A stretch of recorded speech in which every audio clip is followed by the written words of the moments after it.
All right, we've got a great show for you today, breaking down who's really behind the No Kings protests, major updates in the James Comey indictment, and Trump is going for Maduro in Venezuela, and so much more. Let's dive in.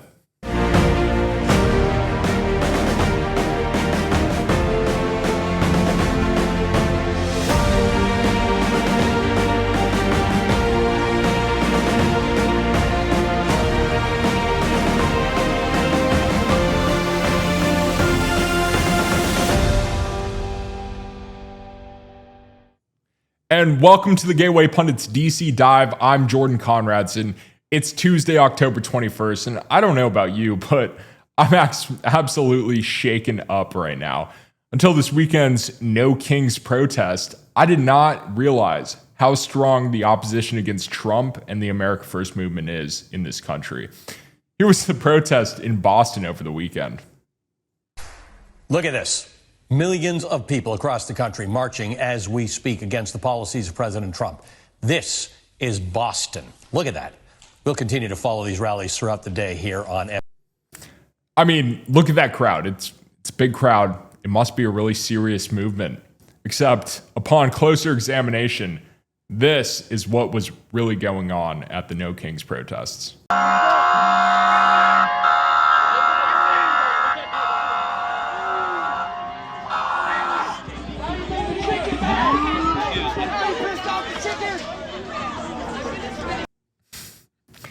They're wearing dinosaur costumes. I saw the same thing from my friend in in Chicago, Ben Bergquam. He was in Chicago covering some of the protests, and he actually ran into one of these dinosaur costume wearing freaks, I would say. And, as you can see, it's about as boring, staged, and rehearsed as it gets. That was in Chicago with people in dinosaur costumes holding up police cars. And there's more footage. Here's Seattle, where grown adult protesters dressed up as lice agents rolled around on the Constitution. Weird.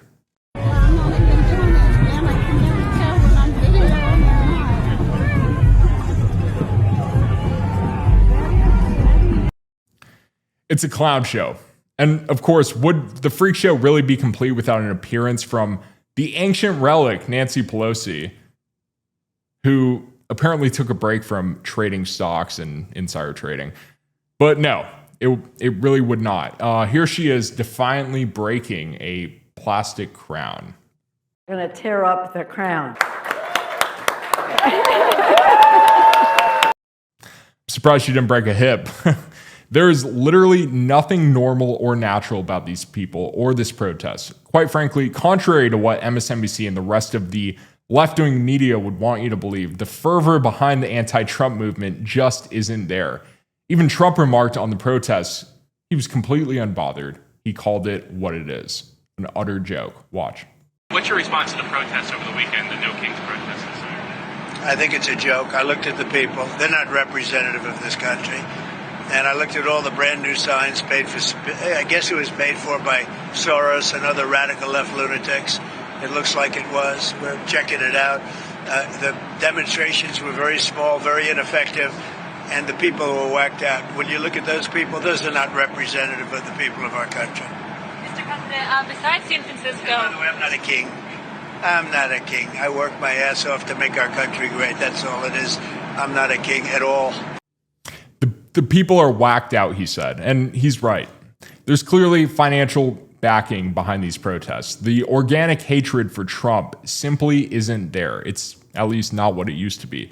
The media lied to Americans so much for years about Trump that nobody with an IQ over 60, no non-retarded person, is buying the BS anymore.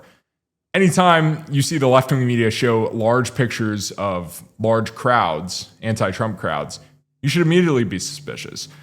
Now, even Elon Musk's ex-AI robot, Grok, he didn't even believe the MSNBC protest coverage of Boston was real at first.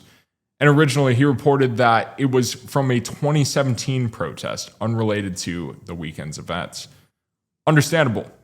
It's just so beyond the pale of reason to believe that millions of people would show up falling for the same orange man bad narrative that they did in 2018. How many of those people are really there on their own cognizance and accord? Who is really funding the astroturfing of the anti-Trump movement? House Speaker Mike Johnson addressed the issue on X, stating, quote, "Now we know Saturday's events are actually funded by Soros and sponsored by the Communist Party USA, among other far left and communist groups. How could there be any more appropriate nickname than the, quote, Hate America rally?" He's right. It's been a known fact for years that George Soros and other left-wing organizations have been behind funding the far left protests. In fact, James O'Keefe went undercover at the last No Kings rally over the summer in LA, where he proved the point that people are literally paid to show up to these protests. Watch. On the corner of Alameda and Temple, it says fuck LAPD. It says fuck ICE. You all look really stupid. Fool. All of you.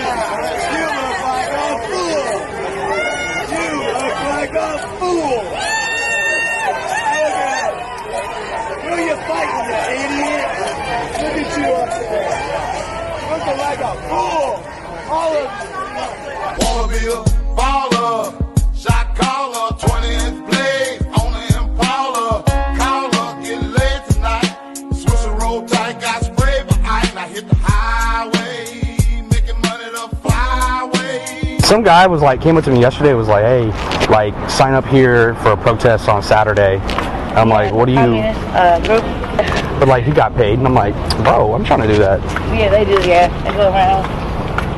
They're paying for $20, I think, a person or something. But who's the group? I forgot who it was. I think it's RDA, it's a communist group or something. RDA, yeah.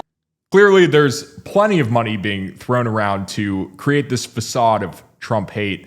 It's also worth mentioning that these protests seem to have been attracting two specific age groups: young, impressionable extremists with nothing to lose, and also old, retired people who also have nothing to lose. Take a look at this group of protesters in Washington. The average age, it looks like they're maybe 72 on average. What do these groups have in common? They're easily manipulated, and they could probably use a few extra bucks. It's not far from the tactic the left used in 2020 when they went into Wisconsin nursing homes and made these people who were legally ineligible to vote because they were mentally incapacitated. They were far beyond the age and mental acuity that it takes to reasonably select the next president of the United States. A lot of them had Alzheimer's and other degenerative diseases. But leftist NGOs, they went into these nursing homes anyway, signed them up to vote, and had them vote ballots for Joe Biden. Remember, there's no such thing as too low for people who want to destroy America. That includes using the elderly, abusing nursing home patients. Speaking of low, if you need any more evidence that these protests are fake, Mike Johnson made another interesting point when he remarked that the Democrats plan to keep the government shut down until after these No Kings protests over the weekend. Go ahead, Ainsley. Thank you, Lawrence. So how do you react when you hear Chuck Schumer saying, every day gets better for us? What about the people who aren't getting paid? What about the women who are here while their husbands are deployed? What about people who are trying to go on vacation or go away for the holiday weekend and their flights are delayed or canceled? How is that better for everybody?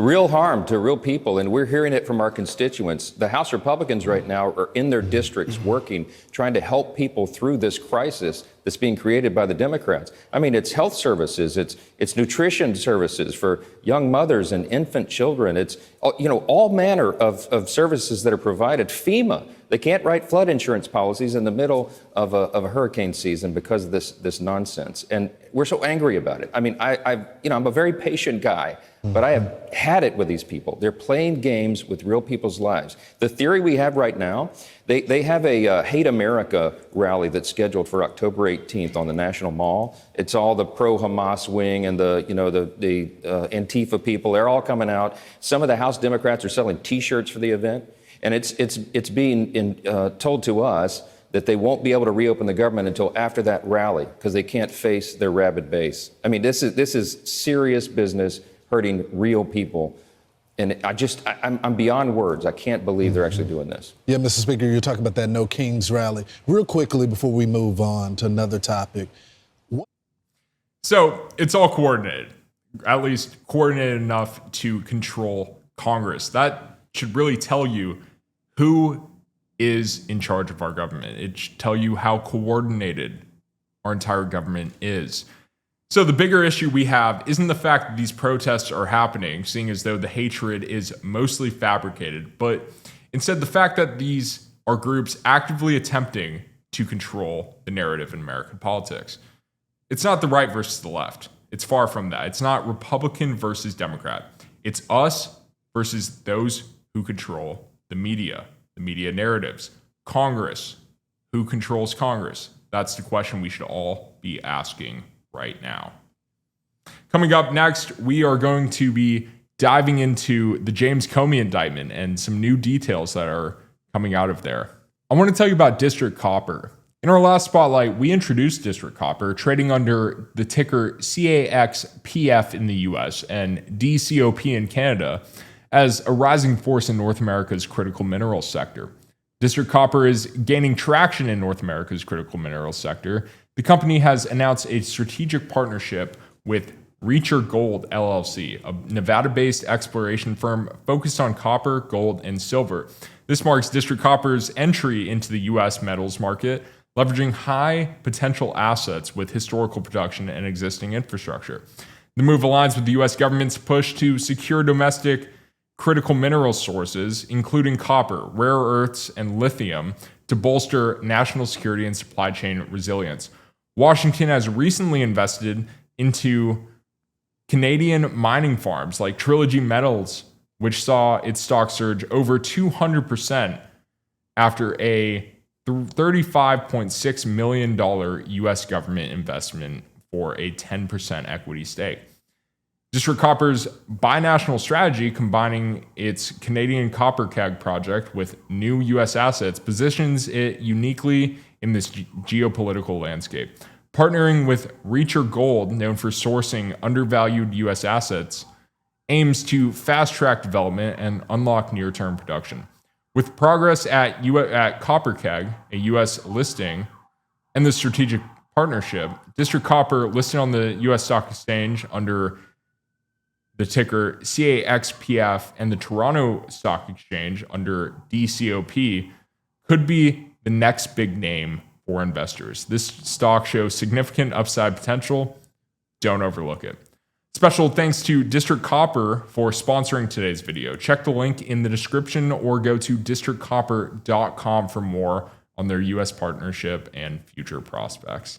A week ago, we heard the news that former FBI Director James Comey pleaded not guilty to charges of making false statements and obstructing a 2020 congressional proceeding. I was actually in the courtroom that day. But we're going to have on Kaelan Deese, reporter for the Washington Examiner, to discuss this case and some of the other legal issues going on in Washington, D.C. right now. I know you've been covering a lot of the cases against the Trump administration. Obviously, this is one of the first cases that we're seeing from the Trump administration. It's in front of a Biden judge, Namenchoff. What do you think the odds are there? Do you actually think we're going to secure a prosecution with this? I think that the arguments being played out right now about whether this case can actually make it to a trial are completely sort of just, hot air, trying to suggest that this isn't even, there's tons of former prosecutors that are saying this vindictive prosecution claim could actually stick.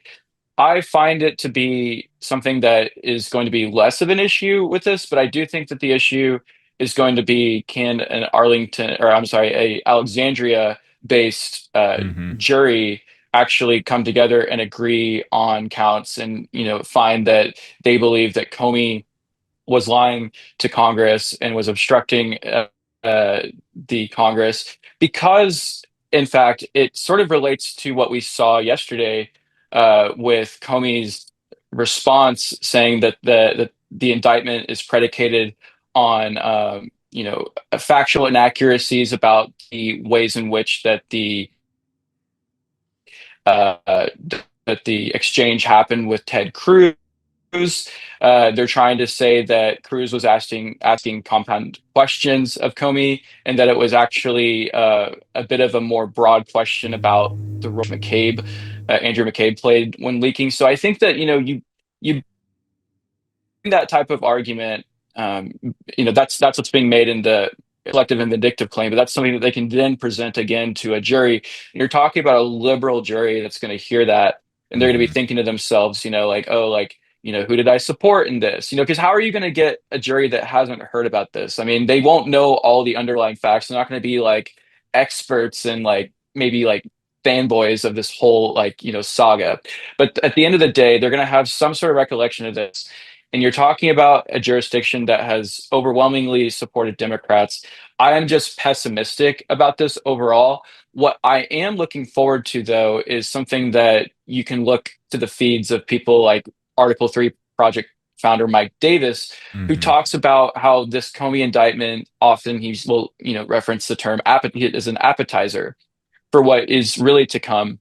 And I believe, don't put, I'm not trying to characterize what he's saying, but I believe what he's referring to is this idea that there's grand juries that are going to be impaneled in Florida starting next year, I believe in January, that is, that could amount to something greater, like an actual conspiracy, allegation that's being made that could stretch from potentially the early days of Trump's first term in office with the Russiagate scandal and baseless allegations against him, all the way to the indictments against the then former president that we saw from Jack Smith.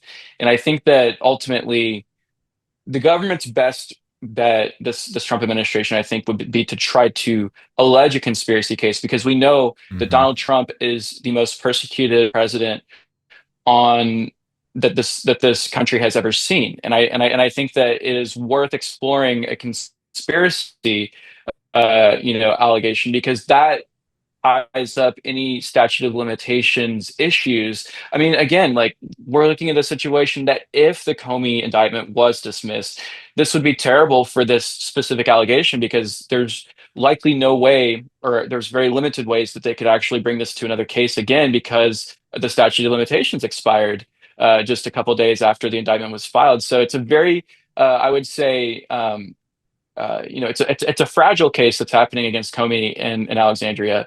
But I think that for people who have been watching this for years, know that this needs to be explored on a deeper level. And I think that that's the best thing that we can hope for, is what will that grand jury in South Florida be looking at next year? And is there anything that could tie up Comey in a separate case, or potentially others like John Brennan, for example? Yeah, especially on this Russiagate issue. A few months ago, the Trump administration came out, started accusing these people of treason. Obviously the highest crime in the country. I'm definitely hopeful that we'll see some movement on the conspiracy to take out Trump in his first term. So we're going to be following that story here at Gateway Pundit, and we're going to be keeping an eye on that. Of course, Letitia James, she also, of course, she's number 90 on the list, but she does have this hearing coming up, I believe, on the 24th, so that's going to be on Friday. Now, Kaelan, you've done a great job covering the courts. I want to ask you, you have this story coming out. You told me about it. Can you tease it a little bit? You have something coming out with Ken Paxton, Attorney General of Texas. Anything you can tell us about that?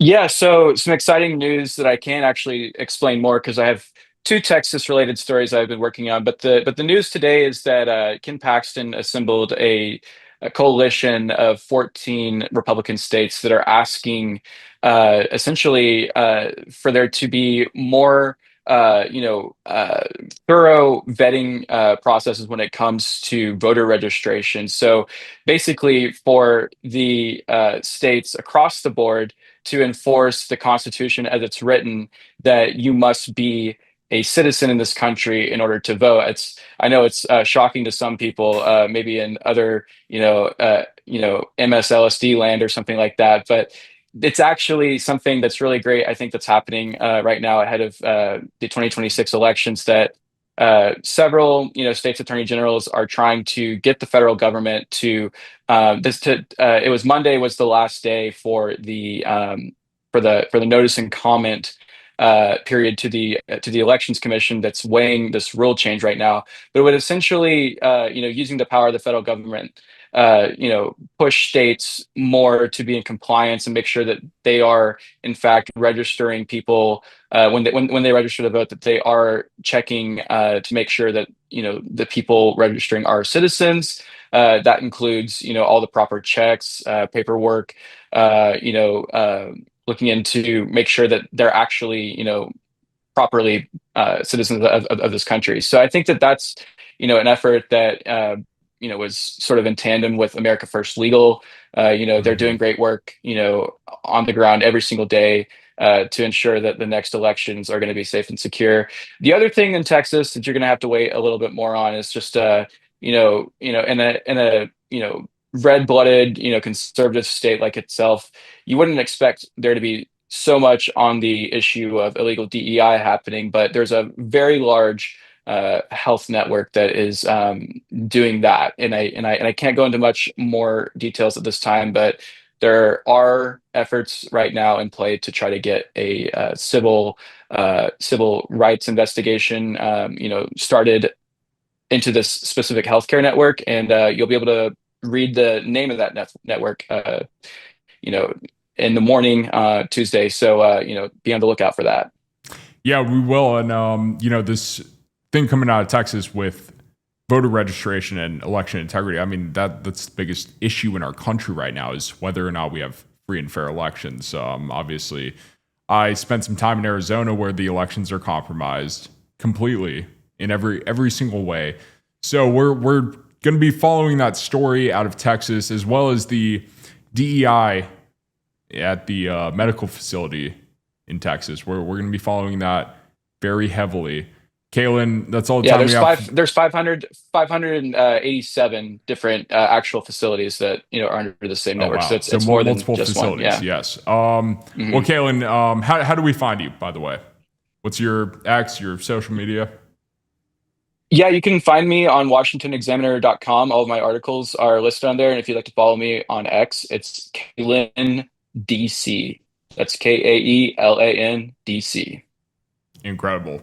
Well, Kaelan, thank you so much. Coming up, we're going to be talking about the Trump administration going after the Maduro regime in Venezuela. But first, I have a message from our sponsor, Blackout Coffee. Ladies and gentlemen, I'm thrilled to announce my enthusiastic endorsement of Blackout Coffee, a company that embodies the heart of American values. This family-owned business began 7 years ago in a humble garage, and today they've earned over 32,000 five-star reviews for their premium bold coffee. Blackout Coffee isn't just about exceptional taste. They're staunch supporters of our Second Amendment rights, standing firm for our freedoms. For 10 seconds, allow me to just tell you a little bit more about Blackout Coffee. I've sampled their coffee. It's outstanding. It's rich. It's smooth. It's crafted by good people who share our commitment to what makes this nation great. It's my go-to brew to fuel the day, actually. If you're ready to support a company that delivers quality and principle, visit blackoutcoffee.com/rift and use code RIFT for 20% off your first order. That's blackoutcoffee.com/rift. Join me in choosing a coffee that stands for something. Get yours today. And we're back. We have some major updates on the U.S.-Venezuela issue. President Trump has announced that they have not blown out a drug boat, but a drug-carrying submarine out of the water. They've been attacking these drug boats since early September, when President Trump first announced that a Venezuelan Tren de Aragua drug boat carrying fentanyl and other narcotics to the United States was blown out of the water by the United States Coast Guard. But now it looks like they're sending submarines. So President Trump has apparently authorized the CIA, the U.S. forces to go into Venezuela, execute a regime change. And, quite frankly, whatever you think of this, in my opinion, it looks like it's not that big of a deal. Venezuela is a threat to the United States. Venezuela is within our sphere. They're very close to us. And I don't really have a problem with going to war against a very small South American country that probably doesn't have a very strong military, except for their narco-terrorist regime, the Maduro regime. Senator Rand Paul, however, he disagrees with the Trump administration's approach. He said recently, I do think there are members of Trump's administration who have been agitating for war with Venezuela for a long period of time. Watch. Do you believe that President Trump wants to go to war with Venezuela? You know, I don't know what his actual intentions are. I can say, though, that not being a master of spycraft, if you announce that you're going to have covert CIA action, it's no longer covert. So if you're going to spy in a country, you usually don't announce that you're going to spy in a country. So it's a little bit unusual there. I do think there are members of his administration who have been agitating for war with Venezuela for a long period of time. And once again, there's the stick and the carrot. Yes, the president's right. They know that we would defeat them in a matter of days. But the chaos that ensues, you know, we've had regime change, and President Trump, one of the things I liked about him is that he's for a long time said that he's not for regime change. He was against regime change in the first Iraq war.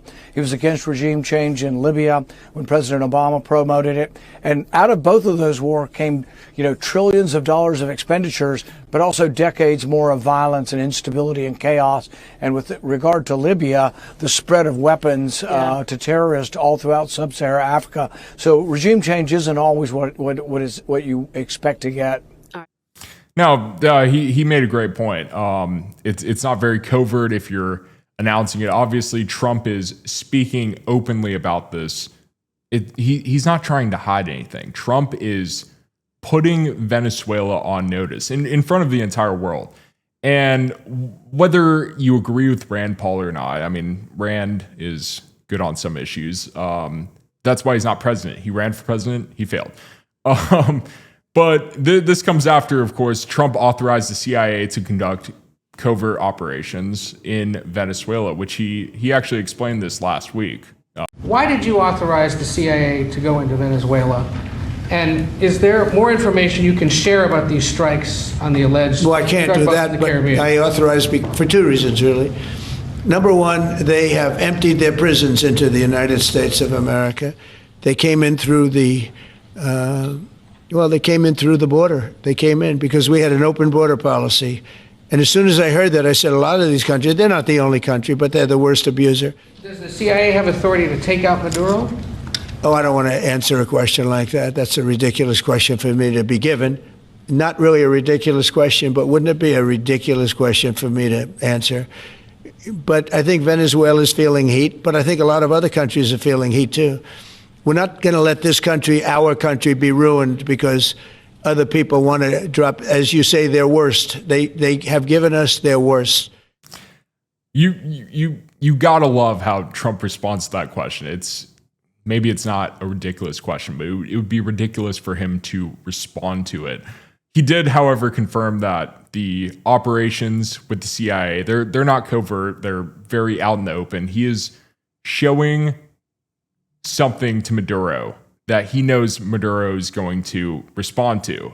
He is being totally transparent with it because he knows it strikes fear in the heart of a drug cartel regime like the Maduro regime. You know, Trump actually, he dropped an F-bomb on Maduro recently, last week. He said they offered everything. You know why? Because he doesn't want to F around with the United States. Watch. Have you authorized CIA operations in Venezuela as part of? Well, I wouldn't say that, but some interesting things are happening around the world, I'll say that. Mr. President, it has been reported that Maduro offered everything in his country, all the natural resources. He even recorded a message to you in English recently, offering mediation. What should we do in order to stop that? He has offered everything. He's offered everything. You're right. You know why? Because he doesn't want to fuck around with the United States. Thank you, everybody. Thank you. Isn't that awesome? Finally, we have a leader who is not afraid to tell it how it is.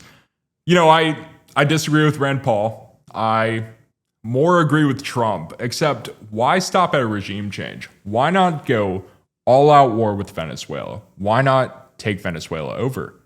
I mean, I'm no foreign policy expert, but it seems like a smart move to have Venezuela and have U.S. troops occupying Venezuela. Secures our dominance in the Caribbean. It secures South America. It keeps an eye on the cartels. I don't know what the Trump administration's plans are in regard to that. I do know, however, that we already have Costa Rica. We have these U.S. territories in the area, right? I believe we keep an eye on Grand Turks and Caicos Island. I've done some research. Don't ask me why, but I was on the beach one day in Grand Turk, beautiful island, and I found out that, the U.S. actually surveils and oversees this island in some capacity. I don't see why we don't have more ground like that in South America. Why not? Why not imperialize South America? Why not take over more places like Venezuela? Why not make them our allies? They're an enemy right now where they're sending narcotics into our country. That gives us, in my opinion, all the reason in the world to take them over. I mean, maybe we don't need a regime change. Maybe we need a territory exchange. Coming up next, we're going to be reacting to White House Press Secretary Kaelan Leavitt. She gave a savage response to a Huffington Post reporter. But first, I want to remind you about District Copper. The U.S. government has recently backed Canadian mining companies such as Trilogy Metals, which experienced a stock surge of over 200% following a $35.6 million investment for a 10% stake. District Copper's dual country approach, merging its Canadian Copper Keg Project with newly acquired U.S. assets, gives it a strategic edge in the evolving geopolitical landscape. Its partnership with Reacher Gold, experts in identifying undervalued U.S. assets, is designed to accelerate development and enable near-term production. With advancements at Copper Keg, a U.S. listing, this key partnership, District Copper, CAXPF on the U.S. Stock Exchange, and DCOP on the Toronto Stock Exchange, may become a top pick for investors. The stock holds strong growth potential. Keep it on your radar. Special thanks to District Copper for sponsoring this video. Visit the link in the description or go to districtcoppercorp.com for more details on their U.S. partnership and future opportunities. And we're back. This is a funny story in my opinion. I actually love it. Kaelan Leavitt, she hit a Huffington Post reporter. His name's SV Date, I guess. And she hit him with a "your mom" joke. I mean, it's as Gen Z as it gets, but I think it's hilarious coming from the press secretary to the president of the United States. So SV Date, he texts Kaelan with some biased question, pretty much a gotcha question. He goes, "Is the president aware of the significance of Budapest?" Referencing a meeting, possibly a trilateral meeting with Russian President Vladimir Putin and Ukrainian President Volodymyr Zelensky, where they're trying to end this war. So Date, of course, instead of celebrating, yes, we finally have this war over, you would think on the left, they love Ukraine. They want this war to be over. They want this Putin to stop attacking Ukraine. Of course, there's a lot there, but they're losing their minds over this war, calling Putin a dictator. Actually, the SV Date, in his article for the Huffington Post, calls Vladimir Putin some murderous dictator. He uses something along those lines. But he texts Kaelan, "Is the president aware of the significance of Budapest? In 1994, Russia promised in Budapest not to invade Ukraine if it gave up the nuclear weapons it inherited when the Soviet Union dissolved. Does he not see why Ukraine might object to that site? Who suggested Budapest? Thanks." And Caroline answered the last question. Who suggested Budapest? She goes, your mom did. The same thing with White House Communications Director Stephen Cheung. I think he gave a shorter response. He just said, your mom. To me, I'm Gen Z. It's hilarious to me. It's incredible. And he goes, is this funny to you? And she's like, it's funny that you actually consider yourself a journalist. You are a far left hack who nobody takes seriously, including your colleagues in the media. They just don't tell you that to your face. Stop texting me your disingenuous, biased, and bullshit questions. I love this. I think Caroline is great. I think she is hilarious for doing this. Not just this. I mean, I see her in the briefing room. I'm there every, typically Tuesday, they hold a press conference. She doesn't own them in quite this way, but she does a pretty good job taking on the leftist media. This, for sure, takes the cake. And it adds to it that Stephen Cheung, the communications director for the White House, he just went, your mom. That was reportedly his response to this SV guy. I've never met SV. I doubt he's a really serious character. I mean, HuffPost. I've heard jokes about HuffPost that were very derogatory. Actually, I've been accused of, oh, you're just like HuffPost. Like HuffPost is like the bastion of fake news and clickbait headlines. I mean, they're not a serious journalistic outlet. So the fact that it was Huffington Post it's just kind of another layer on top of it. Makes it even funnier. But for the record, that's all the time we have left. This is who we're up against. These are the people we're up against. And I want to thank you so much for tuning into the DC Dive. Smash that like button, leave a comment, let me know what you think, and tune in on Thursday. Thanks.